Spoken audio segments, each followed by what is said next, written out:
Record বলছে ২০১১ সাল থেকে এখন পর্যন্ত আইসিসির যে ১৪টি ইভেন্ট হয়েছে তার ৮টিতেই নকআউট পর্বে খেলেছে নিউজিল্যান্ড। ভারত ও অস্ট্রেলিয়ার পর আইসিসি টুর্নামেন্টে তারাই বেশি প্রভাব বিস্তার করেছে। আজ চ্যাম্পিয়ন্স ট্রফির ফাইনালে দুবাইয়ের মরুতে তাই শিয়ানে টক্কর দিতে যাচ্ছে।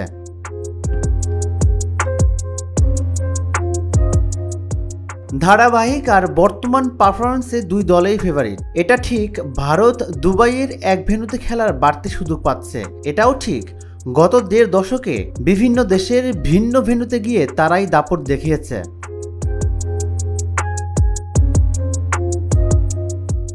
পরিসংখ্যান বলছে সাদা বলের ফরম্যাটে ২০১১ সালের পর থেকে আইসিসির টুর্নামেন্টগুলোতে ভারত মোট ৮৬টি ম্যাচ খেলেছে, যার মধ্যে জয় পেয়েছে তারা ৭০টিতে। অন্যদিকে অস্ট্রেলিয়া ৭৭ ম্যাচের মধ্যে জয় পেয়েছে ৪৯টিতে। তালিকার তৃতীয়তে থাকা নিউজিল্যান্ড ৭৭ ম্যাচের মধ্যে জয় পেয়েছে ৪৫টিতে।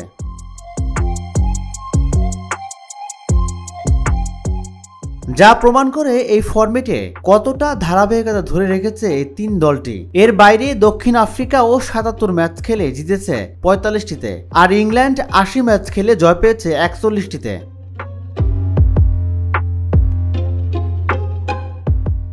গত ১৪ বছরের ১৪ আসরের ১২টিতে নকআউট পর্বে উত্তীর্ণ হয়েছে ভারত। ৪বার সেমিফাইনালে গিয়ে হারতে হয়েছে কোহলিদের। রানার্স আপ হয়েছে তারা ৫বার, আর চ্যাম্পিয়নের ভাগ্য খুলেছে ৩বার। নিউজিল্যান্ডের রেকর্ডও এখানে একেবারে মন্দ না।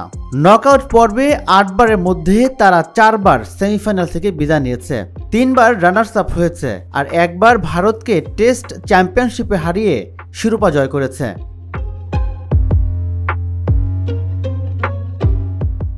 ভারত অপরাজিত থেকে ২০১৩ চ্যাম্পিয়ন্স ট্রফি এবং ২০২৪ টি-২০ বিশ্বকাপ জয় করেছে।